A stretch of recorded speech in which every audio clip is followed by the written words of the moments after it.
Right AC Balu Rao hostel విద్యార్థులు భోజనం బాలేదంటూ ఆవేదన వ్యక్తం చేస్తున్నారు. దీనికి సంబంధించి పూర్తి అప్డేట్స్ మా ప్రతినిధి మహేష్ లైవ్ లో అందిస్తారు. మహేష్, చెప్పండి, తరచుగా హాస్టల్లో ఫుడ్ బాలేదని విద్యార్థులు ఆందోళన చేస్తూనే ఉన్నారు. కొన్ని గురుకులాల్లో ఫుడ్ పాయిజన్ కూడా అవుతుంది. ఎందుకు ఈ కాంగ్రెస్ ప్రభుత్వం విద్యార్థుల ఆరోగ్యంతో ఆడుకుంటుంది? దీనికి సంబంధించి పూర్తి అప్డేట్స్ ఏంటి?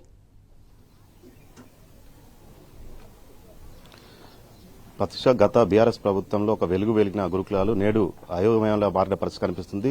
విద్యార్థులకు ఎక్కడ చూసినా గానీ ఏదో ఒక చోట పురుగులు అన్నం కావచ్చు, ఇటు నీలచారు లాంటి కల్తీ, అటు నాణ్యమైన ఫుడ్ లేక విద్యార్థులు ఎంతో ఆదరణ వ్యక్తం చేస్తున్న పరిస్థితి కనిపిస్తుంది. ప్రస్తుతం మనం వికారాబాద్ జిల్లా సిరిపురంలోని ఎస్సీ బాలురావు వసతి గృహంలో ఉంటాం. ఇక్కడ ఇటీవలే పేరెంట్స్ మీటింగ్ జరుగుతున్న సమయంలోనే విద్యార్థులకు పురుగులు రావడంతో ఆందోళన చెందే పరిస్థితి కనిపిస్తుంది. ప్రస్తుతం మనతో పాటు విద్యార్థులు ఉన్నారు, వారిని అడుగుదాం. అది చెప్పండి, ఎట్లా అంటే మీకు భోజనంలో ఎలాంటి పురుగులు వచ్చి ఏం జరిగింది? అంటే 2-3 డేస్ పురుగులు వచ్చినాయి, ఎవరు తినలేరు, చల్లేసారు, మళ్ళీ పంపిస్తే మళ్ళీ వచ్చినాయి మార్నింగ్. 2-3 డేస్ అట్లనే వస్తున్నాయి. వాటర్ మీద ట్యాంకులు గిట్ట క్లీన్ లేవు, ఏం మంచిగా లేవు. వారం రోజులు వచ్చినాయి, వారం రోజు వస్తే మళ్ళీ 3 డేస్ వచ్చినాయి. వారం మీద పేరెంట్స్ వచ్చి మళ్ళా అంటే రోడ్ మీద పోవండి కొండకోండి మళ్ళీ పోండి ఇడు అన్నారు సార్. మళ్ళీ ఇక రోడ్ మీద కొండపోతే ఒకసారి వచ్చి హాస్టల్లకు రోడ్ మీద అట్లా చేస్తారు అని హాస్టల్లో కొండ వచ్చారు. అంబేద్కర్ విధానాలు వచ్చి మళ్ళా అన్నోళ్ళు వచ్చి మాట్లాడారు సార్ తోటి. నైట్ మళ్ళా అడిగినా కూడా చెత్త ఉండే సార్. ట్యాంక్ మీద అడిగితే మళ్ళీ చెత్త 10 గంటల నుంచి 2 గంటల దాకా నైట్ మేల్కొని గడిపించినాం సార్. ఏం చేద్దాం, పురుగులు ఉన్నాయి సార్ అండి వాటర్ ట్యాంక్ల పైన, అవి ఫిల్టర్ వస్తాయి మళ్ళీ మాకు. మొత్తంగా చూసినట్టయితే మనం చూడొచ్చు, పెద్ద ఎత్తున కూడా విద్యార్థులు ఆందోళన చెందిన పరిస్థితి కనిపిస్తుంది. ఇదే విషయంపై మాజీ ఎమ్మెల్యే బెతుకు ఆనంద్ వచ్చి విద్యార్థులతో వారి సమస్యలు కూడా అడిగిన తెలుసుకున్న పరిస్థితి కనిపిస్తుంది. సార్ చెప్పండి సార్, గత 18 ఏళ్ల కాలంలోనే గురుకులాల్లో ఇలాంటి పరిస్థితి నెలకొని ఎక్కడ చూసినా గానీ అటు పురుగుల అన్నం కావచ్చు, ఇటు ఇతర ఆత్మహత్యలు కూడా పెరిగిన పరిస్థితి కనిపిస్తుంది. ఏం చెప్తారు సార్? అయితే కేసీఆర్ గారి పీరియడ్ లోపల ఒక వెలిగినాయి. గురుకులాలు కావచ్చు, మామూలు విద్యా సంస్థలు కావచ్చు, ఎంత బ్రహ్మాండంగా నడిచినాయి. ఇప్పుడు మర్పల్లి మండలం సిరిపురం లోపల ఎస్సీ హాస్టల్ లోపల వస్తే పిల్లలు అందరు కూడా చెప్తున్నారు, వారం 10 రోజుల నుంచి రోజు పురుగులు వస్తున్నాయి, అన్నంలో వస్తున్నాయి, కూరలో వస్తున్నాయి, చివరికి నీళ్లలో కూడా వస్తున్నాయి అని చెప్తున్నారు. ఎంత దౌర్భాగ్యమైనటువంటి పరిస్థితి అంటే, ఇంకా ఏం చెప్తున్నారంటే రాలేవని చెప్పండి, ఒక్కసారే వచ్చినాయి అని చెప్పండి అని చెప్పి మభ్య పెడుతున్నారంట పిల్లల్ని. మీరు గిట్లా పురుగులు వచ్చినాయి అనేటటువంటి మాట చెప్తే మీ టీసీ ఇచ్చి పంపిస్తామని చెప్పి బెదిరిస్తున్నారంట కూడా. ఇంత దారుణంగా పిల్లలు ఎట్లా, వీళ్ళ ఇప్పుడు నేటి పిల్లలే రేపటి పౌరులు. మరి రేవంత్ రెడ్డి గారు నాకు నిజంగా కూడా ఏమనిపిస్తుంది అంటే, రేవంత్ రెడ్డి గారు ఒక్క మాట చెప్పిండ్రు, ఒక్క నిమిషంలో ఆయన చెప్పినటువంటి ఒక మాట చూపిస్తా. పెట్టాలి అని విద్యాశాఖను ముఖ్యమంత్రిగా ఉన్నది నా దగ్గరే పెట్టుకున్నా. ఇంకొక మంత్రికి ఇస్తే వాళ్ళు ఎలా వ్యవహరిస్తారో ప్రాధాన్యతలు మారుతుండొచ్చు అని ఆ శాఖను నా దగ్గర పెట్టుకుని ఈ రోజు ఆ శాఖను పూర్తిగా సమీక్షించుకుంటూ ముందుకు వెళ్తున్నా. ముఖ్యమంత్రి గారు చెప్పింది ఏంటంటే, వేరే వాళ్ళకి ఇస్తే ప్రాధాన్యత మారుతాయేమోనని చెప్పి నా దగ్గరనే పెట్టుకుంటున్నా, సమీక్షించుకుంటూ మంచిగా చేస్తున్నా అనేటటువంటి విషయము ముఖ్యమంత్రి గారు చెప్తున్నారు.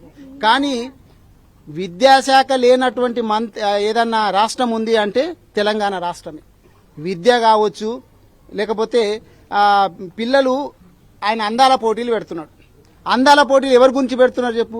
ఈ పిల్లలకు కొంచెం అన్నం పెట్టడానికే దిక్కు లేదు, గొడ్డు కారం పెడతా ఉన్నారు, చారు వస్తున్నదని చెప్తున్నారు, ఒట్టి నీళ్ల చారు పెడుతున్నారు అని చెప్తున్నారు. మరి వీళ్ళ ప్రాధాన్యత ఏంది? ఆయన క్లియర్ ఏం చెప్పిండు అంటే, ప్రాధాన్యత వేరే మంత్రులకి ఇట్లంగా ఈ శాఖనిస్తే ప్రాధాన్యతలు మారుతాయేమోనని చెప్పిండు. మరి ఈయన ఒక్కసారి రివ్యూ చేసినటువంటి పాపాన పోతలేడు. ఈయన ప్రాధాన్యత అంతా భావి పౌరుల మీద గారు, ఈ పిల్లలనేమో డబ్బులు లేవని చెప్పి కనీసం ఇంత దారుణమైనటువంటి ఫుడ్ వీళ్ళకు పెడుతున్నారు. ఆయన ప్రాధాన్యత మాత్రము కోట్లాది రూపాయలు ఖర్చు పెట్టి అందాల పోటీలు పెట్టేసేసి వాళ్ళు రేపు భవిష్యత్తులో ఏమిటికన్నా ఉపయోగం అయ్యేటోళ్ళ. నేను ఎమ్మెల్యేగా పనిచేసినప్పుడు చూసినాను, గురుకులాలలో కావచ్చు, వేరే చోట్ల కావచ్చు, కేసీఆర్ గారి పీరియడ్ లోపల అడ్మిషన్లు దొరకక మా ఎమ్మెల్యే క్యాంప్ ఆఫీసుల దగ్గర పెద్ద పెద్ద లైన్లు ఉంటుండే. ఇక వీళ్ళు ఇప్పుడు చెప్తున్నారు 100 మంది ఉండాల్సిన దాంట్లో 30 మంది ఉన్నారంట. దీని పక్కనే ఇంకొకటి బీసీ గురుకులం ఉంటుంది. ఆ బీసీ హాస్టల్ కు సంబంధించి 2 నెలల క్రితమే మూసేసిండ్రంట. ఎందుకంటే అక్కడ 2 సంవత్సరాల క్రితం మూసేసిండ్రంట దాదాపు. అంటే వీళ్ళు ఇప్పుడు పరిస్థితి ఎట్లా అయిందంటే వీళ్ళు ఏం మెయింటైన్ చేయలేనటువంటి పరిస్థితికి వచ్చేసిండ్రు. అక్కడ మొన్న ఎప్పుడో విన్నా, ఒక ఆమె సెక్రటరీ గారు మాట్లాడుతున్నారంట పిల్లలు టాయిలెట్లు కడగాలంటే మరి ఆ పనికి ఎవరినైతే పెట్టినరో వాళ్ళు ఏం చేస్తున్నట్టు చెప్పండి. హైకోర్టు కూడా ఎన్నోసార్లు చివాట్లు పెట్టే వీళ్ళకు. 6 నెలల క్రితం కూడా మా వికారాబాద్లో కొత్తగాడి దగ్గర గురుకులం లోపల 2-3 సార్లు ఫుడ్ పాయిజనింగ్ అవుతుంది. 2-3 సార్లు ఈడ అయింది. తాండూరులో కూడా అయితే మా మాజీ మంత్రులు ఇద్దరు రావడానికి వస్తే రోడ్డు మీద ఆపేసిండ్రు. ఒకరు చనిపోయిన దాంట్లో నేను హరీష్ రావు గారితో పోయి నిమ్స్లో ఒక అమ్మాయి ట్రీట్మెంట్ తీసుకుంటుంటే నిమ్స్కు పోవడంగా పోయి చూసి వచ్చినాం. ఇప్పుడు మనకు ఒక తప్పు చేసినాము అంటే మళ్ళోసారి దాన్ని జరగకుండా చూసుకుంటాం. మరి తప్పు మీద తప్పు ఇన్నిసార్లు ఫుడ్ పాయిజనింగ్ అవుతుందంటే రేవంత్ రెడ్డి గారు దీని మీద ఎందుకు సమీక్ష చేస్తలేరు? సమీక్ష చెయ్యాలా? ఎవరో బాధ్యులను మేము శిక్షిస్తాము వదిలిపెట్టేదే లేదని చెప్పి 6 నెలల క్రితం ఏదో డైలాగ్ కొట్టిండ్రు. మళ్ళీ ఇప్పటి వరకు సలి లేదు, సప్పు లేదు. ఇప్పుడు నువ్వు ఏ రోజన్నా తీసుకో, రోజు పేపర్ తీయంగానే ఏదో ఒక దగ్గర విద్యార్థులు రోడ్డెక్కి ధర్నా. మాకు ఫుడ్ బాగలేదని కావచ్చు, పురుగులు వస్తున్నాయని కావచ్చు, లేకపోతే నీళ్లచారని కావచ్చు, చివరికి మాకు రీఎంబార్స్మెంట్ కూడా వస్తలేవు, ఫీ రీఎంబార్స్మెంట్ కూడా రావాల్సింది వస్తలేదని చెప్పి మొన్ననే మా వికారాబాద్లో ఎన్టీఆర్ చౌరస్తాలో పెద్ద ధర్నా చేస్తే వాళ్ళందరినీ పోలీసు వ్యాన్లలో ఎక్కించుకొని తీసుకొని పోయిర్రు. మరి రేవంత్ రెడ్డి గారి ప్రాధాన్యత ఏంది అసలు? రేవంత్ రెడ్డి గారు ఆయన ప్రాధాన్యత ఏంది? హైడ్రా గురించి ఎవరన్నా అడిగిండా? ఇండ్లు కూలగొట్టమని అడిగిండా? విద్య ఎంత మంచి, ఇప్పుడు పిల్లలు వీళ్ళ భవిష్యత్తును దీని మీద కదా మనం పెట్టాల్సింది. రేపటికి ఇప్పుడు వీళ్ళ భవిష్యత్తు బాగలేకపోతే మన తెలంగాణ రాష్ట్రాన్ని దేనికి తీసుకుపోదామంటారు? నేను ఇంత $1 ట్రిలియన్ చేస్తా, అది చేస్తా, 4th సిటీ కడతా, ఉన్న సిటీని కూలగొడతా అని. వాటికంటే ముఖ్యంగా ఇప్పుడున్నటువంటి పాఠశాలలను ఏ విధంగా అభివృద్ధి చేద్దామనేటటువంటి ఉద్దేశంతో రేవంత్ రెడ్డి గారు ఉంటే బాగుంటుంది అనేటటువంటిది నా ఆలోచన. గత బీఆర్ఎస్ ప్రభుత్వ హయాంలో గురుకుల విద్యార్థులు ఎవరెస్ట్ శిఖరాలను కూడా అధిరోహించిన పరిస్థితి కనిపిస్తుంది. కానీ నేడు అడ్మిషన్ తక్కువని విద్యార్థులు పారిపోతున్న పరిస్థితి కనిపిస్తుంది. స్కూళ్లలో ఇలా ఫుడ్ కావచ్చు, ఇతర మౌలిక సదుపాయాలు లేకపోవడం వల్ల. మరోవైపు యంగ్ ఇండియా స్కూల్స్ అంటే కూడా కాంగ్రెస్ ప్రభుత్వం మరొక దీనికి తెరలేపుతుంది. దీని ఏమంటారు? ఇప్పుడు నిజంగా ఎవరి పిల్లలన్నా పిల్లలే కదండి. పేదింటి పిల్లలు గారా? మన పిల్లలను ఇప్పుడు రేవంత్ రెడ్డి గారి కుటుంబ పిల్లలే ఇటువంటి హాస్టళ్లలో ఉంటే ఆయన ఊరుకుంటారా? ఇటువంటి హాస్టళ్లలో ఉంటే ఊరుకుంటారా? కాబట్టి రేవంత్ రెడ్డి గారు వచ్చిన తర్వాత అడ్మిషన్లు తీసుకోవాలంటే భయపడుతుండ్రు. అన్ని ఖాళీ అవుతా ఉన్నాయి.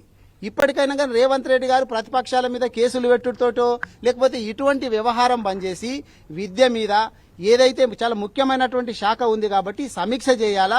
ఈ పురుగులన్నం వస్తున్నాయి తినలేక మేము ఆ ఇంటికి వెళ్ళిపోతున్నామని చెప్పి పిల్లలు బాధపడుతున్నారు. ఇప్పటికైనా కానీ పద్ధతి మార్చుకోవాలని చెప్పి రేవంత్ రెడ్డి గారిని కోరుతున్నా. అదేవిధంగా వికారాబాద్ కలెక్టర్ గారిని కూడా నేను రిక్వెస్ట్ చేసేది ఏంటంటే మీరైనా రివ్యూ చేయండి. ముఖ్యమంత్రి గారు ఎట్లాగూ విద్యాశాఖ ఆయన దగ్గర పెట్టుకుని ఆయన రివ్యూ చేస్తలేరు, కానీ మీరు ఇక్కడ డిస్ట్రిక్ట్ మ్యాజిస్ట్రేట్ కాబట్టి హాస్టళ్లకు సంబంధించి ఇన్నిసార్లు కంప్లైంట్స్ వస్తుంటే మీరైనా రివ్యూ చేసి దీనికి సంబంధించినటువంటి వాళ్ళ మీద చర్య తీసుకోవాలా, మళ్ళా పునరావృతం కాకుండా చూడాలని చెప్పి నేను కలెక్టర్ గారిని కూడా కోరుతా ఉన్నాను. ఇది మొత్తంగా చూసినట్టయితే అటు వికారాబాద్ జిల్లా వ్యాప్తంగా ఉన్న గురుకుల పాఠశాలల్లో కూడా ఇదే పరిస్థితి నెలకొంది. స్వయంగా విద్యాశాఖను తన వద్దనే పెట్టుకున్న ముఖ్యమంత్రి విద్యార్థులపై ఎందుకు ఇంత పగబట్టారని కూడా మాజీ ఎమ్మెల్యే మెతుకు ఆనంద్ రాష్ట్ర ప్రభుత్వాన్ని ప్రశ్నిస్తున్న పరిస్థితి కనిపిస్తూ ఉంది. Vote studio.